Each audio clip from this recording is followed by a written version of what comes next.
할렐루야! 오늘도 함께 금요 영상 예배로 모이신 모든 성도님들께 감사드립니다. 예배를 통해 하나님을 만나기 원합니다. 그리고 하나님께 영광 올려드리며 살아가는 그리스도인 되기를 간절히 소망합니다.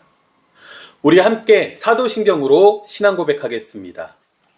전능하사 천지를 만드신 하나님 아버지를 내가 믿사오며 그 외아들 우리 주 예수 그리스도를 믿사오니 이는 성령으로 잉태하사 동정녀 마리아에게 나시고 본디오 빌라도에게 고난을 받으사 십자가에 못 박혀 죽으시고 장사한 지 사흘 만에 죽은 자 가운데서 다시 살아나시며 하늘에 오르사 전능하신 하나님 우편에 앉아 계시다가 저리로서 산자와 죽은 자를 심판하러 오시리라. 성령을 믿사오며 거룩한 공예와 성도가 서로 교통하는 것과 죄를 사하여 주시는 것과 몸이 다시 사는 것과 영원히 사는 것을 믿사옵나이다. 아멘. 제가 잠시 기도하겠습니다. 우리를 예배하게 하신 하나님, 우리가 예배할 때 하나님의 뜻을 알게 하옵소서. 우리가 예배할 때 하나님을 만나게 하옵소서. 우리가 예배할 때 하나님의 지혜로 세워지게 하여 주옵소서. 우리가 이 땅에 살아가며 하나님의 뜻을 잊을 때가 있습니다. 그럼에도 불구하고 우리를 붙드시고 이끌어주시는 하나님, 우리는 오직 하나님의 은혜로 살아가기를 원합니다. 인도하시고 내게 가야 하는 그 길을 밝혀주시어 내가 오직 하나님의 말씀대로 나아가는 하나님의 자녀 그리스도인 되게 하여 주옵소서. 언제나 하나님께 나의 모든 것을 위탁합니다. 하나님, 붙드시사 오직 하나님과 더불어 살아가는 진정한 하나님의 사람, 그리스도인 되게 하여 주옵소서. 예수 그리스도의 이름으로 기도합니다. 아멘. 교회 소식 전합니다. 날씨가 많이 추워졌습니다. 언제나 안전과 건강에 유의하시기 바랍니다. 그리고 우리 또 주일에 모여 예배하고 교제하고 하나님의 말씀을 통해 배우는 시간 갖도록 하겠습니다. 계속해서 비전 트립 준비하고 있습니다. 비전 트립을 위해 진심으로 기도해 주시기를 소망합니다. 비전 트립에는 기도가 핵심입니다. 그리고 우리가 함께 할 때 모든 것이 하나님의 은혜로 진행될 수 있도록 함께 기도 부탁드리도록 하겠습니다. 함께 말씀 보겠습니다. 오늘 우리에게 주시는 말씀은 잠언 1장 17에서 19절입니다. 오늘 우리에게 주시는 말씀은 잠언 1장 17에서 19절 말씀입니다. 제가 봉독하겠습니다. 새가 보는 데서 그물을 치면 헛된 일이겠거늘 그들이 가만히 엎드림은 자기의 피를 흘릴 뿐이요 숨어 기다림은 자기의 생명을 해할 뿐이니 이익을 탐하는 모든 자의 길은 다 이러하여 자기의 생명을 잃게 하느니라. 아멘. 먼저 지난 한 주간 어떻게 살아오셨는지 궁금합니다. 하나님께 지혜를 구하셨습니까? 그래서 지혜로운 자로 살아가셨습니까? 우리가 이 땅에 살아갈 때에 지혜가 필요합니다. 지혜라는 것을 꼭 어떤 영적인 영역과 엮어 이야기할 필요도 없고요. 하나님과 연관지어 이야기할 필요도 없습니다. 그저 우리가 살아가는 데는 지혜가 필요합니다. 더욱이 하나님의 자녀인 그리스도인이라면 이 땅에서 살아갈 때에 지혜롭게 살아가야 되는 것은 자연스러운 일이고 당연한 일입니다. 언제나 지혜를 사모하시고 언제나 지혜를 간구하시고 그리고 지혜를 얻고 지혜로 살아가는 그리스도인 되기를 다시 한번 간절히 소망하고 기도하겠습니다. 옛날에는 노하우가 중요했다 했습니다. 노하우, 어떻게 하는지 아는 게 힘이었고 기술이었다라는 겁니다. 노하우가 있는 사람이 돈을 벌어먹고 잘 살았다고 이야기합니다. 그 다음은 노서치의 시대입니다. 이미 우리는 정보의 호수 속에서 살고 있습니다. 더 이상 모르는 것이 없습니다. 침대에 누워서 조그만 핸드폰을 가지고도요, 지구 반대편에 있는 사건도 손쉽게 알 수 있는 시대입니다. 그렇기에 아는 것보다 이미 충분한 정보를 어떻게 찾는지가 중요하다라는 것입니다. 그러면 이제 우리가 다음으로 맞이해야 될 시대는 무엇일까요? 여러 가지 이야기할 수는 있겠지만 오늘 주제에 맞춰서 저는 노 저지먼트의 시대라고 말씀드리고 싶습니다. 판단할 줄 알아야 된다는 겁니다. 구별할 줄 알아야 된다는 겁니다. 오히려 정보가 너무 많기에 그 안에서 진실과 거짓을 구분할 줄 알아야 되고, 가장 효과가 좋고 제일 효율이 좋은 정보가 무엇인지 판단하고 구분하고 그것을 선택할 줄 알아야 한다는 것입니다. 그렇기에 우리가 필요한 것이 바로 지혜입니다. 지혜는 언제나 중요했습니다. 그런데 지금은 지혜가 더더욱 중요합니다. 앞으로 우리가 살아가며 지혜는 계속해서 더욱더 중요해질 것입니다. 지혜를 사모하시기 바랍니다. 지혜를 간구하시기 바랍니다. 그리고 지혜로 살아가는 그리스도인 되기를 간절히 소망합니다. 먼저 함께 본문 보겠습니다. 17절입니다. 제가 다시 읽겠습니다. 새가 보는 데서 그물을 치면 헛된 일이겠거늘. 아멘. 단순한 진리입니다. 새를 잡기 위해 우리가 그물을 준비합니다.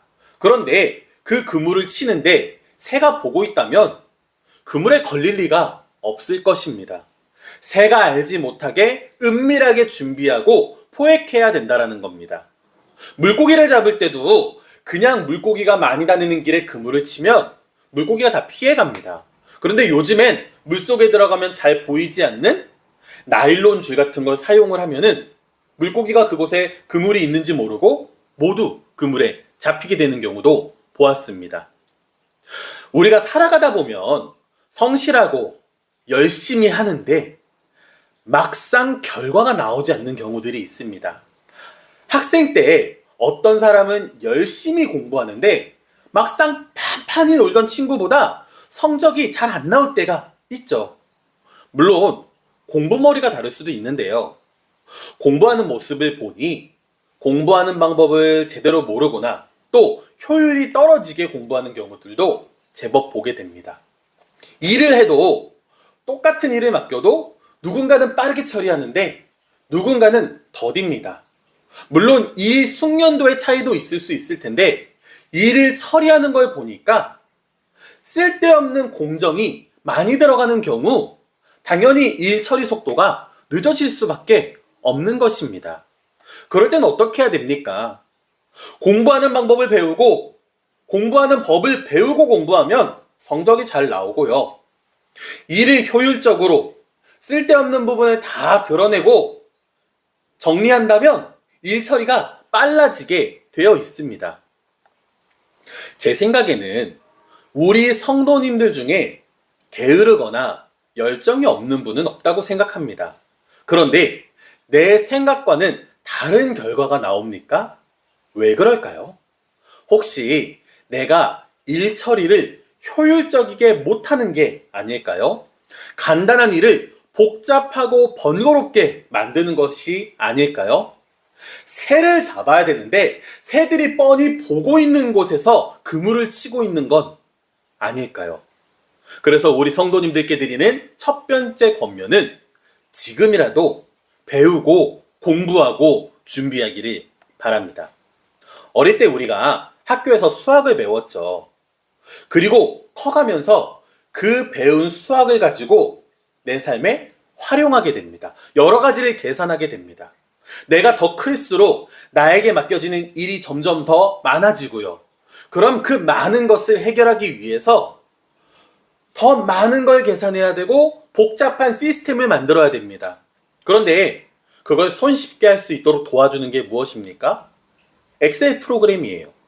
엑셀을 통해 함수를 통해 기본 틀을 만들어 두면 간편하고 빠릅니다. 그리고 정확합니다. 물론 때론 기계를 믿지 말고 손으로 검토하기도 해야겠죠. 요즘은 챗 GPT나 제미나이 같은 AI를 많이 활용한다고 합니다. 저도 AI를 통해 업무에 도움을 받을 때가 있는데 효과가 확실합니다. 찾는 정보의 토대를 빠르게 세울 수 있고요. 때론 내가 캐치하지 못한 부분까지 알려주더라고요. 그런데 AI도 활용하기 위해서는 결국 처음부터 다시 배우고 공부해야 됩니다. 그래서 저는 우리 성도님들께 AI에 대해서 꼭 공부하셨으면 좋겠어요. 20대 친구들 중에는 안 쓰는 사람이 없다고 말하더라고요. 우리 성도님들 AI 꼭 배우세요. 꼭 공부하세요. 그리고 AI를 활용하기 바랍니다. 그럼 분명 우리 성도님들 삶에 정말 큰 도움이 될 거라 저는 확신합니다. 제가 예전에 알던 카센터 사장님이 계셨습니다. 안 그래도 슬슬 몇 년이나 더 일할 수 있을까 고민하고 계셨는데 그때 마침 이제 건물주가 건물을 리모델링 해야 된다고 이제 세입자들에게 다들 나가달라라고 했다라는 거예요. 그러면 제가 물어봤습니다. 다른 곳으로 카센터를 이사하게 되십니까? 그랬더니 그냥 조기 은퇴하겠다고 말하시더라고요. 왜냐고 물어봤더니 점점 이제 하이브리드 차와 전기차가 많아져서 더 이상 그 기술을 따라갈 수가 없다 말씀하시더라고요. 그래서 은퇴하신대요. 다시 본문으로 돌아가서 새가 보는 곳에서 그물 치는 것은 헛일입니다. 즉 성실하고 노력해도 때로는 헛일이 될 수 있습니다. 그렇다면 무엇이 잘못된 것인지 무엇이 부족한 것인지 시선을 돌려야 됩니다. 그게 바로 지혜입니다. 제가 예시로 학교 수업이나 엑셀이나 AI나 자동차 수리에 대해서 말씀드렸지만 그 외에 모든 것도 마찬가지입니다. 심지어 신앙생활도 마찬가지입니다. 혹시 신앙생활하는 게 힘드십니까? 왜 힘드십니까? 우리가 지혜롭게 신앙생활하면요, 신앙생활이 훨씬 쉽고 즐겁습니다. 지혜를 통해 나의 신앙생활을 힘들게 하는 것이 무엇인가 살펴보시기 바랍니다. 그리고 해결하시기 바랍니다. 그러면 신앙생활이 더욱더 행복해집니다. 지혜라는 것은 이런 것입니다. 우리 삶에는 분명 지혜가 필요하거든요. 그런데 내 삶을 한번 되돌아보시기를 바랍니다. 그러면 필요한 지혜가 있습니다. 그리고 지혜를 얻으십시오. 그리고 지혜를 통해 내 삶을 더욱더 성장시키시기를 바랍니다. 정말 사소한 것 하나가 많은 것들을 바꿀 수 있습니다. 잠시만 내 주위를 둘러보시기 바랍니다. 그럼 분명 새를 잡을 방법도 보일 것입니다. 신앙생활도 이와 마찬가지입니다. 우리가 신앙생활을 열심히 하는데, 우리가 신앙생활을 성실히 하는데 단순히 열심히 성실히 뿐 아니라 지혜롭게 신앙생활한다면 더욱 좋습니다. 우리 성도님들께 권면드립니다. 지혜롭게 신앙생활하는 그리스도인 되기를 간절히 소망합니다. 다시 한번 본문 보겠습니다. 18에서 19절입니다. 눈으로 읽으시면 제가 다시 한번 읽겠습니다. 그들이 가만히 엎드림은 자기의 피를 흘릴 뿐이요 숨어 기다림은 자기의 생명을 해할 뿐이니 이익을 탐하는 모든 자의 길은 다 이러하여 자기의 생명을 잃게 하느니라. 아멘. 저번 주에 했던 이야기들과 계속 이어지는 말입니다. 악한 자들과 함께하지 말아라. 악한 이들은 무너질 것이다. 악한 자들은 자기 생명을 해야 한다. 악한 이들은 자기의 생명을 잃게 만든다라는 것입니다. 그런데 우리가 저번 주에도 잠시 이야기 나눴듯이 실제로 악한 사람들이 무너졌습니까? 물론 악한 이들 중에 쓰러지고 무너지고 패배한 자들도 있었으나 때론 정말 악한 자임에도 승승장구하는 것을 보았다고 말씀드렸습니다. 그렇다면 우리는 무엇을 믿고 어떻게 살아야 되겠습니까? 제가 어떤 유튜브 보다가 딱 저와 같은 생각을 가지고 말씀하시는 분들도 계시더라고요. 정답은 바로 우리가 그런 사회를 만들어야 한다는 것입니다. 자, 예시를 들어보겠습니다. 우리가 동사무소, 그러니까 행정복지센터에 가서 어떤 업무를 처리해야 합니다. 그런데 누가 자기는 엄청 오래 기다렸다고 소리를 지르고 진상을 피워요. 그럼 어떻게 됩니까? 일 처리가 빨라지고요. 때론 그 진상 민원인의 업무가 먼저 처리되기도 합니다. 이래서는 안 된다라는 거예요. 직원이라면 성실히 일해서 모든 일을 순리대로 처리하고, 민원인이라면 질서를 지키고 사회적인 평화를 이루어야 한다는 겁니다. 혹시 그 자리에서 누군가 소리를 지르고 진상을 피운다면 직원이 됐든 다른 민원인이 됐든 한마음으로 진상을 피워서는 일이 처리되지 않는다는 것을 가르쳐 줘야 한다는 겁니다. 그런데 우리 현실은 어떻습니까? 직원은 몸도 마음도 힘드니까 진상 민원인의 요구를 받아주게 됩니다. 다른 민원인들은 나와 상관없는 일이니까 그저 내가 피해 안 받는 쪽으로 행동합니다. 그리고 진상 민원인은 자신이 소리를 지르고 화를 내는 것으로 자신이 원하는 일을 성취할 수 있었으니 다음에도 그렇게 하겠죠. 그래서 우리가 해야 하는 일은 질서 있는 사회를 세우고, 또 악인들이 자신들의 세력을 넓히지 못하도록 막는 일입니다.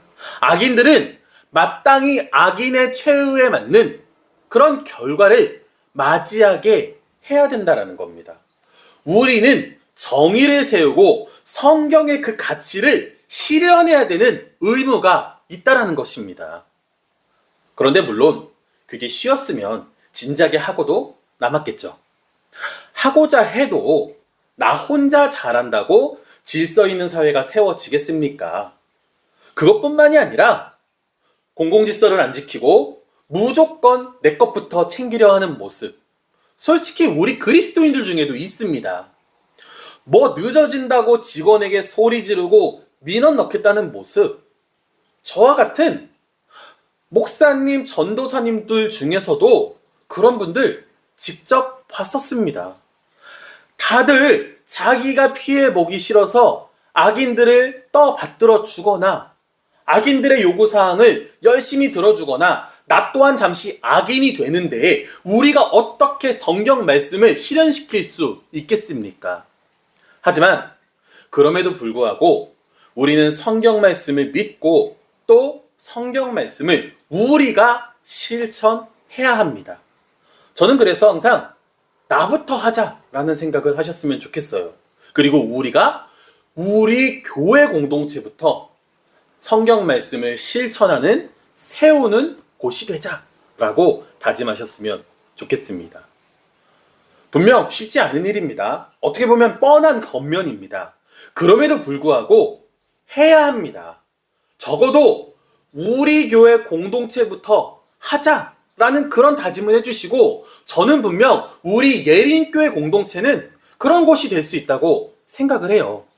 누군가 이렇게 이야기하면 앞에서는 아멘 하다가 뒤에 가서는 에이, 전도사님 말씀이랑 현실은 다르잖아, 이렇게 말해요. 실제로 제가 들어봤습니다.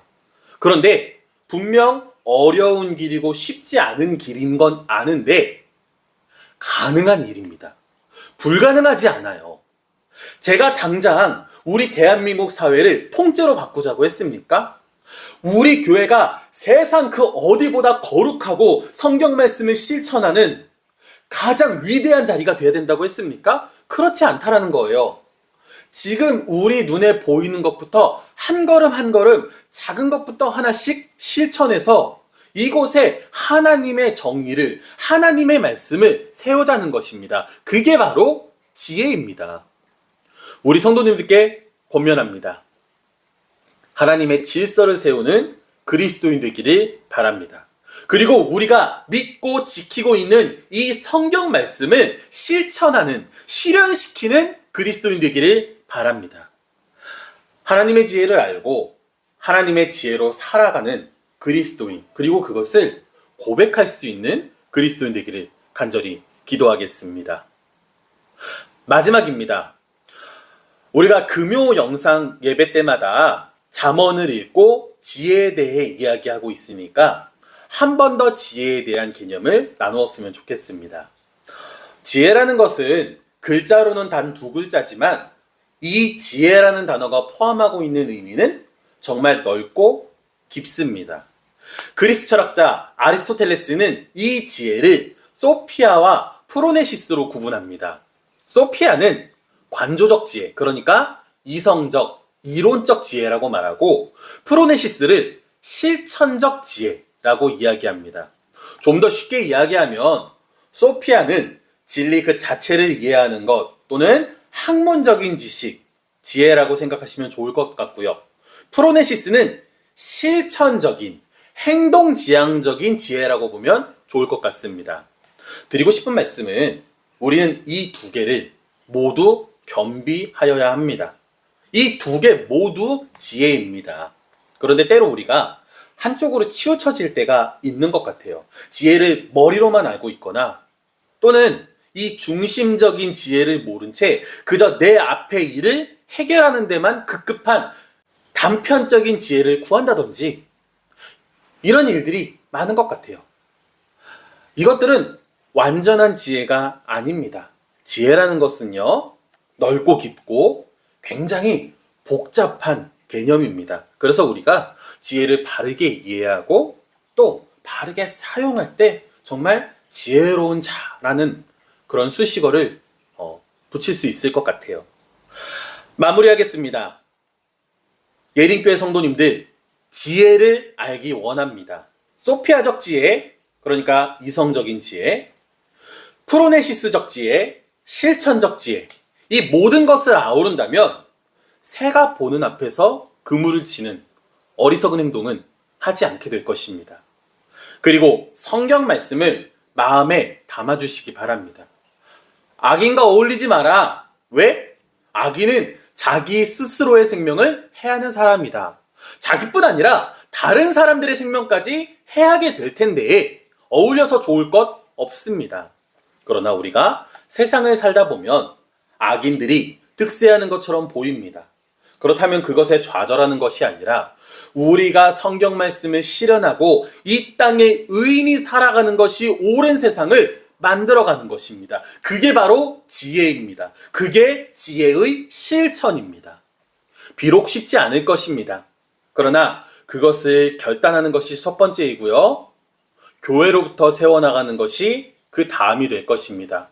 그리고 더 나아가 계시는 가정과 일터 그 외의 많은 자리에서 그 지혜로 말씀을 세워나가는 것이 우리가 해야 될 일입니다. 저는 우리 그리스도인들이 하나님의 영광을 위해 살았으면 좋겠습니다. 그리고 잘 살았으면 좋겠습니다. 그러려면 지혜가 있어야 하고요. 우리 교회가 이 땅에 하나님 나라를 세워야 합니다. 바삐 살아가시는 한 주간의 삶을 마무리하는 금요일 저녁입니다. 오늘 밤도 그리고 다가올 주말에도 하나님의 지혜로 살아가는 그리스도인들 되기를 간절히 기도하겠습니다. 제가 마무리 기도하겠습니다. 우리에게 지혜를 베푸시는 하나님, 지난 한 주간도 하나님께서 베푸신 지혜로 살아갔습니다. 감사합니다. 다가오는 시간도 하나님의 지혜로 살기 원합니다. 우리에게 주시는 그 지혜가 넓어지고 깊어져서 지혜 있는 자가 되게 하시고 지혜로 세상을 살아낼 때 승리하게 하시고 세상에 하나님의 지혜를 전하여 우리 모두 함께 하나님의 지혜로 살아가는 그리스도인에게 허락하여 주시옵소서. 이 땅에 지혜가 세워지길 바랍니다. 그 지혜로 하나님의 나라가 서기를 바랍니다. 그리고 우리가 하나님께서 베푸신 그 지혜로 감격하고 감사하고 또 간증하는 삶을 사는 우리 되기를 간절히 소망합니다. 예수 그리스도 이름으로 기도합니다. 아멘. 우리 마지막으로 주님께서 가르쳐 주신 기도, 주기도문으로 함께 기도하고 예배 마치겠습니다. 하늘에 계신 우리 아버지여, 이름이 거룩히 여김을 받으시오며 나라가 임하시오며 뜻이 하늘에서 이루어진 것 같이 땅에서도 이루어지이다.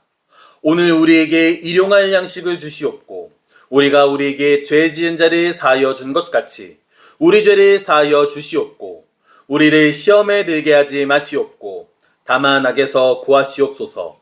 나라와 권세와 영광이 아버지께 영원히 있사옵나이다. 아멘.